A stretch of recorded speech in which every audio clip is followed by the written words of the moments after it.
The Sleeping Beauty in the Wood, from the Blue Fairy Book.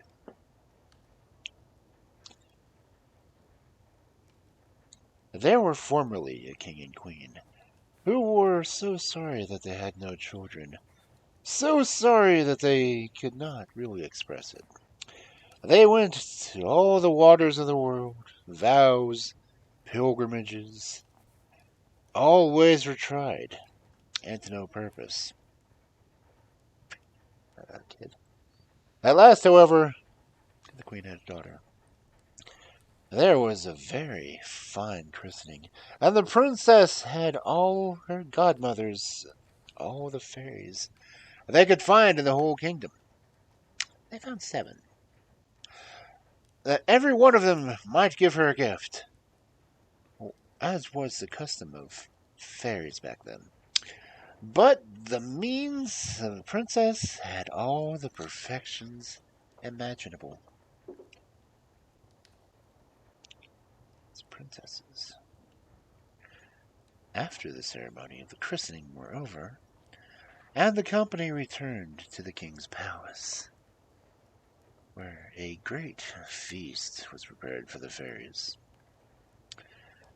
There was placed before every one of them a magnificent cover with a case of pure gold, whereupon they had their spoon, knife, and fork, all of pure gold, set with diamonds and rubies.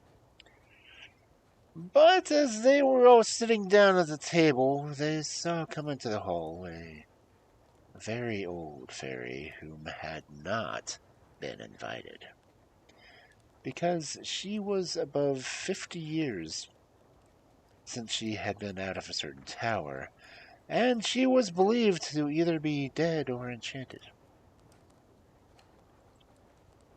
The king ordered her a cover, but could not furnish her with a case of gold as the others, because they had only made 7 for the 7 fairies. The old fairy fancied she was slighted, and muttered some threats between her teeth. One of the young fairies, who sat by her, overheard how she grumbled, and judging that she might give the little princess some unlucky gift, went as soon as they rose from the table, and hid herself behind the wall hangings, that she might speak last and possibly repair as much as she could the evil the old fairy might intend. In the meanwhile, all the fairies began to give their gifts to the princess. The youngest gave her the gift that she should be the most beautiful person in the world. The next, that she should have the wit of an angel. The third, that she should have a wonderful grace in everything she did. The fourth, that she should dance perfectly well. The fifth, that she should sing like a nightingale. And the sixth, that she should play all kinds of music to the utmost perfection. The old fairy's turn coming next, with a head shaking more with spite than age. She said that the princess should have her hand pierced with the spindle and die of a wound. The terrible gift made the whole company tremble, and everyone fell crying. At this very instant a young fairy came out from behind the hangings, and spake these words aloud.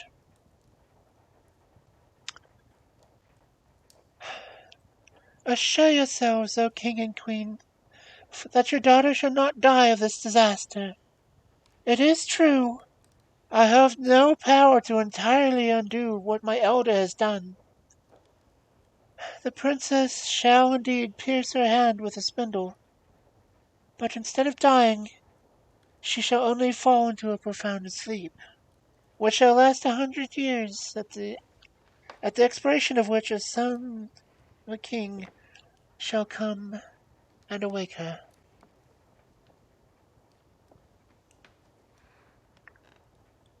The king, to avoid this misfortune, told the old fairy, caused immediate proclamation to be made, whereby everybody was forbidden, on pain of death, to spin with a distaff and spindle, or to have such any spindle in their houses.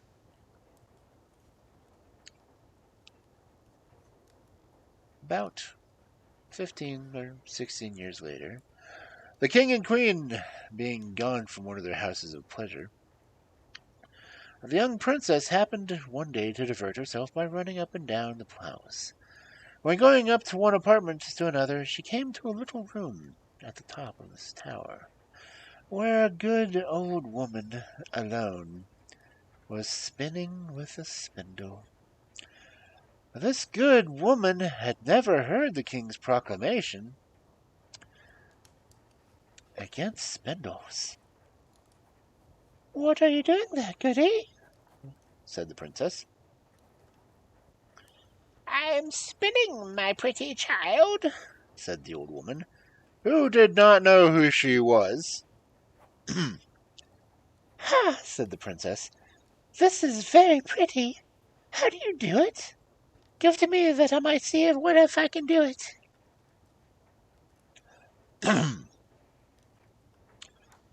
No sooner had she taken it into her hand, whether being very hasty at it or somewhat unhandy, or that the decree of the fairy had ordained it so, it ran into her hand, and she fell down in a swoon. The good old woman, not knowing very well what to do in this affair, cried out for help.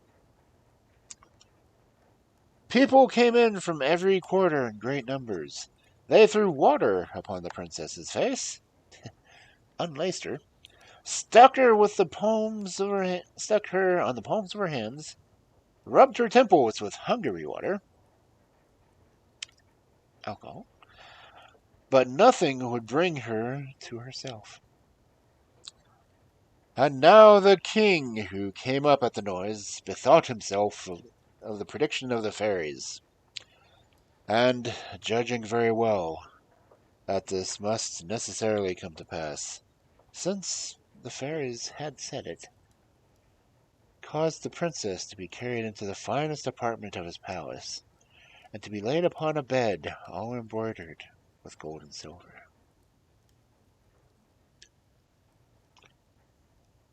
One would have taken her for a little angel, she was so very beautiful, for her swooning away had not diminished one bit of her complexion. Her cheeks were carnation, her lips were coral. Indeed, her eyes were shut, but she was heard to breathe softly, which satisfied those about her that she was not dead. The king commanded that they should not disturb her, but let her sleep quietly till her hour of awakening was come.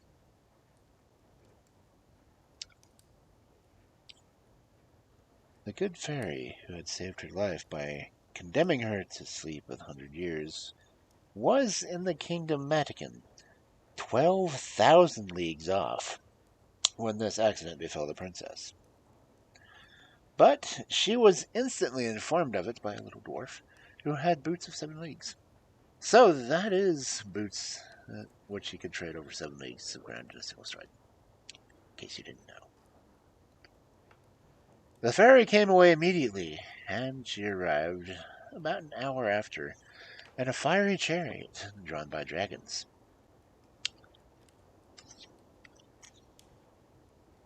The king handed her out of the chariot, and she approved everything he had done.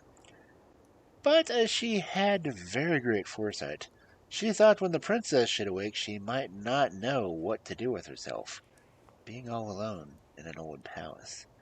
And this is what she did. She touched her wand, everything in the palace, except the kings and queen, The governesses, the maids of honor, ladies of the bedchamber, gentlemen, officers, stewards, cooks, undercooks, scullions, guards, with their beefeaters, pages, footmen. She likewise touched all the horses which were in the stables, pads as well as others, the great dogs in the outward courtyard, and the pretty little Mopsy too. The princess's little spaniel, which lay by her on the bed. Immediately upon her touching them, they fell asleep, that they might not awaken before their mistress, and that they might be ready to wait upon her when she wanted them. The very spits at the fire, as full as they were to hold partridges and pheasants, they fell asleep too. All this was done in a moment. Fairies are not long in doing their business. And now the king and the queen, having kissed their dear child without waking her, went out of the palace and put forth a proclamation that nobody should dare to come near it. This, however, was not necessary, for in a quarter of an hour's time there grew up all around the park such a vast number of trees, great and small, bushes and brambles, twining one within another, that neither man nor beast could pass through, so that nothing could be seen but the very top of the towers of the palace, and that too, not unless it was a good way off. Nobody doubted but the fairy gave within a very extraordinary sample of her art that the princess, while she continued sleeping, might have nothing to fear from curious people. When 100 years were gone, and past the son of the king reigning, and who was of another family from that of the sleeping princess, had gone a-hunting on that side of the country, asked what those towers were which he saw in the middle of a great thick wood. Everyone answered accordingly as they had heard. Some said, that was a ruinous old castle haunted by spirits. Others, that all the sorcerers and witches of the county kept there for Sabbath and night's meeting. The common opinion was that a great ogre lived there, and that he carried off thither all the little children he could catch, and he might eat them up at his leisure, without anybody being able to follow him, as having himself only the power to pass through the wood.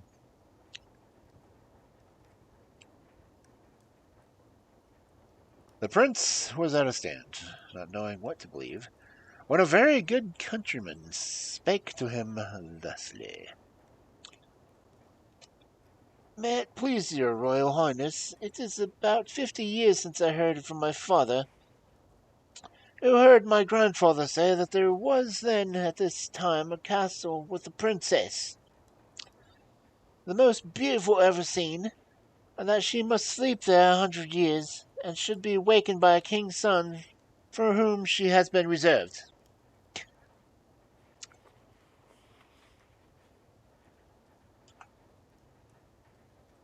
You have to make reservations for a princess. The young prince was all on fire at these words, believing, without weighing the matter, that he could put an end to this rare adventure, and pushed on by love and honor, resolved that moment to look into it. Scarce had he advanced towards the wood, when all the great trees, the bushes, the brambles, gave way of themselves and let him pass through. He walked up to the castle, which he saw at the end of a large avenue, which he went into. And what little surprised him, as he saw none of his people could follow him, because the trees closed again as soon as he had passed through. However, He did not cease from continuing this way. A young and amorous prince is always valiant. Corsair. He came into a spacious outward court, where everything he saw might have frozen the most fearless person with horror. There reigned all over a most frightful silence. The image of death everywhere showed itself, and there was nothing to be seen but stretched out bodies of men and animals, all seeming to be dead. He, however, very well knew that the ruby faces and pimpled noses of the beef-eaters, that they were only asleep, and their goblets wherein still remained some drops of wine showed plainly that they fell asleep in their cups. Then he crossed the paved court with marble, went up the stairs, and came into a guard chamber, where the guards were standing in their ranks, with their muskets upon their shoulders, and snoring as loudly as they could. After that, he went through several rooms full of gentlemen and ladies, all asleep, some standing, others sitting. At last he came into a chamber all gilded with gold, where he saw upon a bed, the curtains of which were all opened, the finest sight he ever beheld. A princess who appeared to be about 15 or 16, and whose bright and, in a manner, resplendent beauty had somewhat in its divinity. He approached with trembling and admiration, and fell down upon her and kissed her. And now the enchantment was at an end. The princess awakened, and looking on him with eyes more tender than the first view might seem to admit of,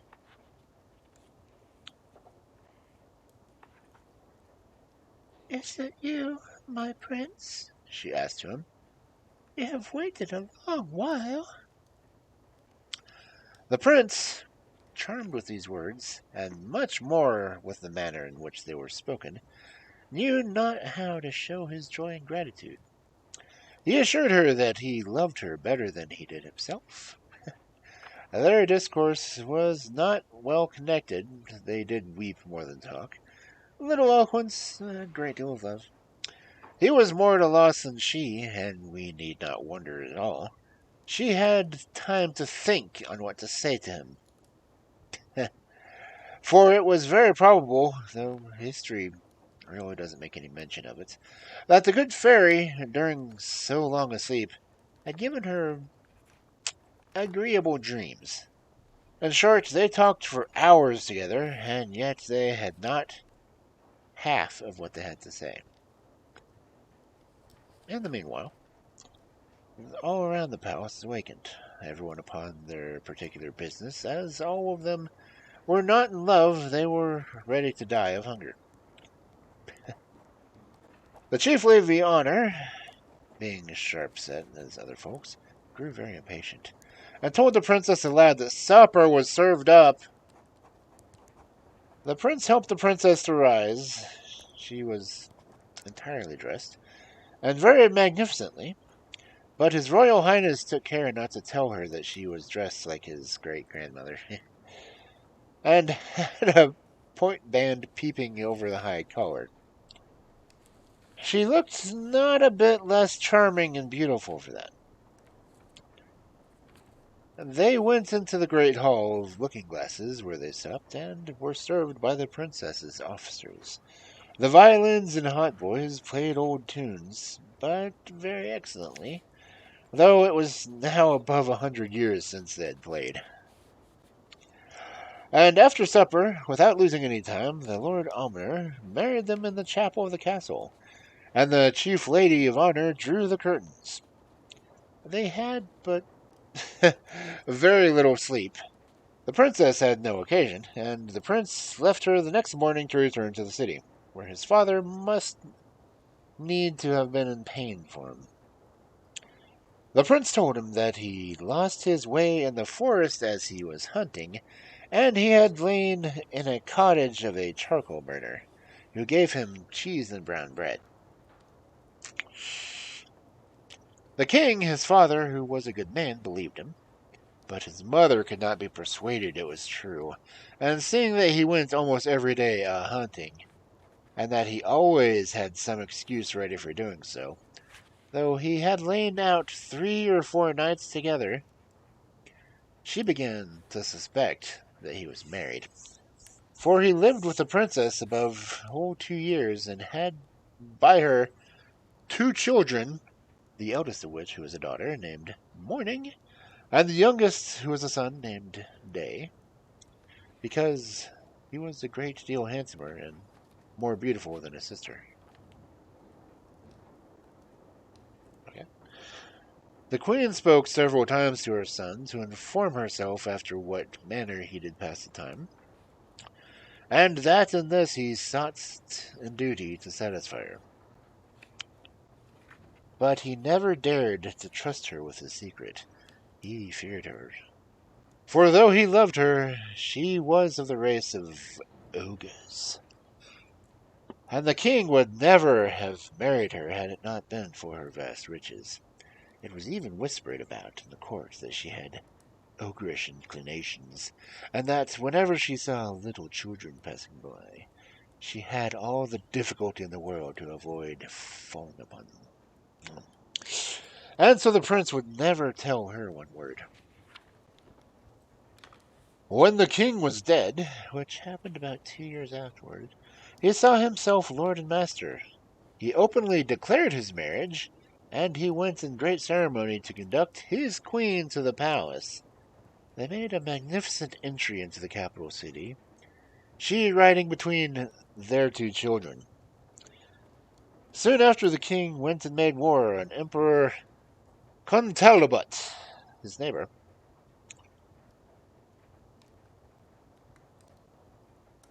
He went and left the government of the kingdom to the queen, his mother, and earnestly recommended to her care his wife and children. He was obliged to continue his expedition all summer, and as soon as he departed, the queen mother sent her daughter-in-law into a country house among the woods, that she might with more ease gratify her horrible longing. Some few days afterwards she went thither herself, and said to her clerk of the kitchen, "I have a mind to eat little Morning for my dinner tomorrow." "Ah, madam," cried the clerk of the kitchen, "I will have it so," replied the queen, and this she spoke in a tone as an ogress, who had a strong desire to eat fresh meat. "And we will eat her with the sauce, Robert."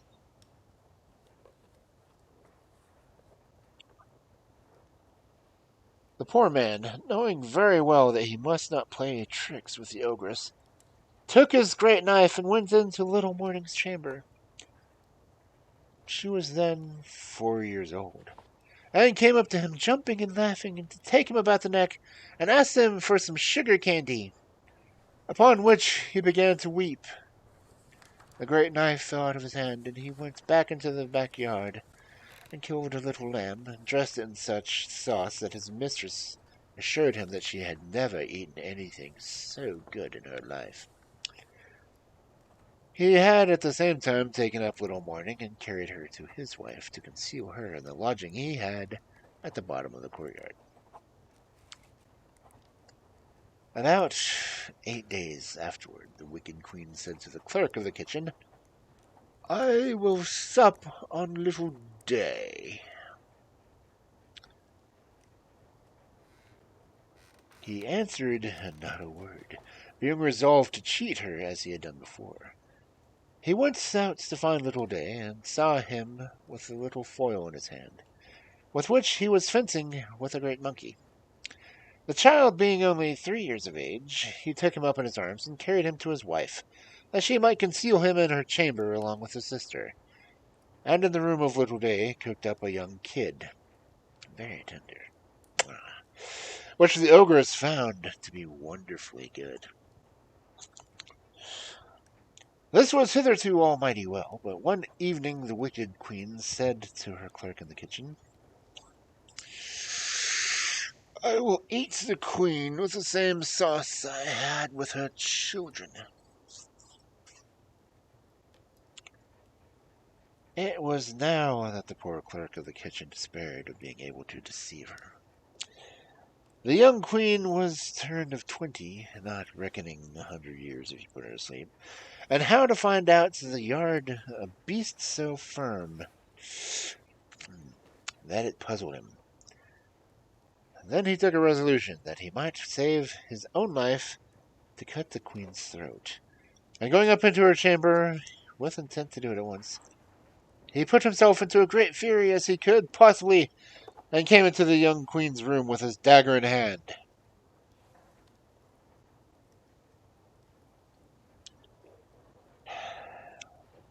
He could not, however, surprise her, but told her, with a great deal of respect, the orders he had received from the Queen Mother. Do it, she said, stretching out her neck.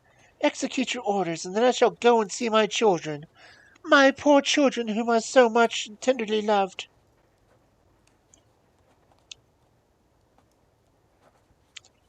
She thought that they were dead since they had been taken away without her knowledge.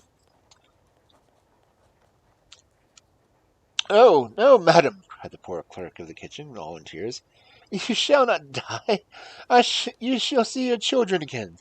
But then you must go home to me with my lodgings, or have them concealed, and I shall deceive the queen once more by giving her your stead a young hind.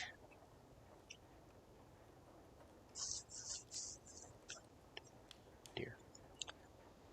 Upon this, he forthwith conducted her to his chamber, where, leaving her to embrace her children and cry along with them, he went and dressed a young hind, which the queen had for her supper, and devoured it with the same appetite which the queen had eaten the others. Exceedingly was she delighted with her cruelty, and she invented a story to tell the king at his return. How mad wolves had eaten up the queen and his wife and her 2 children. Damn it. Ogres blaming wolves? What the hell?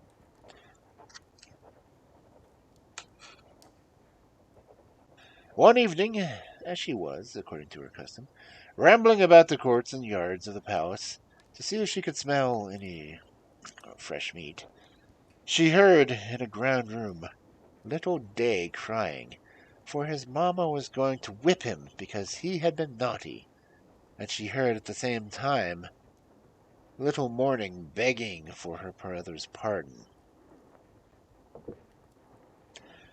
The ogress presently knew the voice of the queen and her children, and being quite mad that she had been deceived, she commanded next morning, by break of day, with the most horrible voice which made everybody tremble, that they should bring into the middle of the great court a large tub, with sea caused to be filled with toads, vipers, snakes, and all sorts of serpents, in order to have thrown into the queen and her children, and the clerk of the kitchen, his maid, his wife, all whom she had given orders should be brought hither with their hands tied behind them.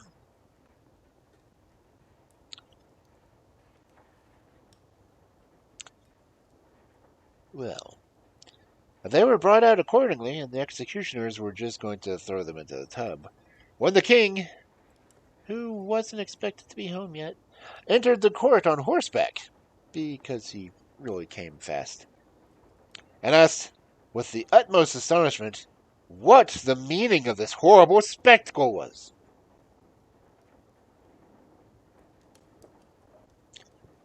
No one dared to tell him, when the ogress, all enraged to see what had happened, threw herself head foremost into the tub, and was instantly devoured by the ugly creatures she had ordered to be thrown into it for the others. The king could not but be very sorry, for she was his mom. But he soon comforted himself with a beautiful wife and his pretty children.